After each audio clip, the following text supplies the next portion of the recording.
আসসালামু আলাইকুম রহমতুল্লাহ। কেমন আছেন সবাই? আশা করি সবাই ভালো আছেন। আলহামদুলিল্লাহ আমিও ভালো আছি। আজকে আমি আপনাদের সাথে শালগম ও রুই মাছ দিয়ে রেসিপি শেয়ার করব। আশা করি ভালো লাগবে। তো আমি মাছগুলো আগে ধুয়ে কেটে নিয়েছি।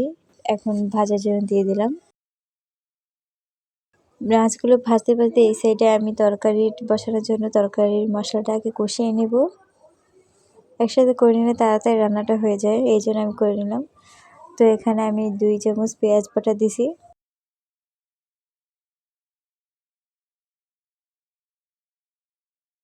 নেড়ে চেড়ে দেবো।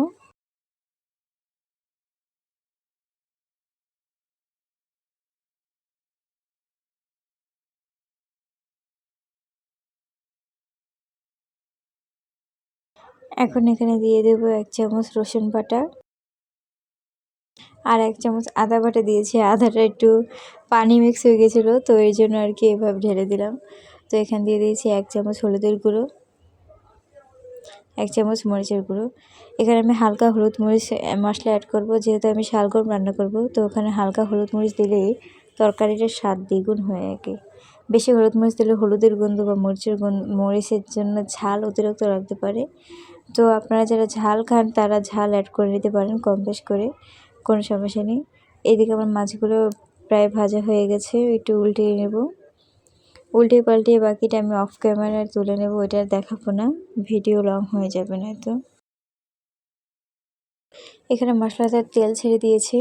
তো এখানে আমি তরকারিটা দিয়ে দেব। শালগম আর আমি আলু অফ ক্যামেরা আগে থেকে হালকা সেদ্ধ করে নিয়েছি, তো এখন দিয়ে দিলাম।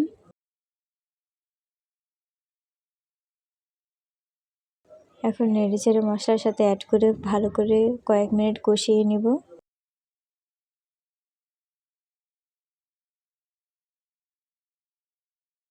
অবশ্যই রেসিপিটি ভালো লাগলে আপনারাও বাসায় ট্রাই করে দেখবেন একবার হলেও। আমিও ট্রাই করেছি, ভালোই লাগলো আমার কাছে। আশা করি আপনাদের কাছেও ভালো লাগবে। আপনারা কীভাবে রান্না করে খান, কী মাছের সাথে ভালো লাগে অবশ্যই আমাদের জানাবেন। অনেকে চিংড়ি মাছের সাথেও এটা খেতে পছন্দ করেন অনেক। এখানে আমি এখন গরম পানি দিয়ে দিলাম।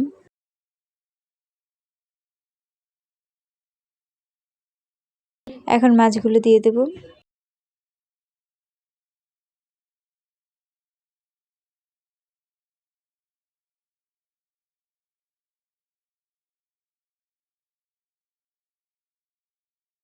মাছগুলোতে এখন অফ ক্যামেরায় আমি ভালো করে এটা সিদ্ধ করে নেব। তরকারিটা আমার প্রায় হয়ে গেছে।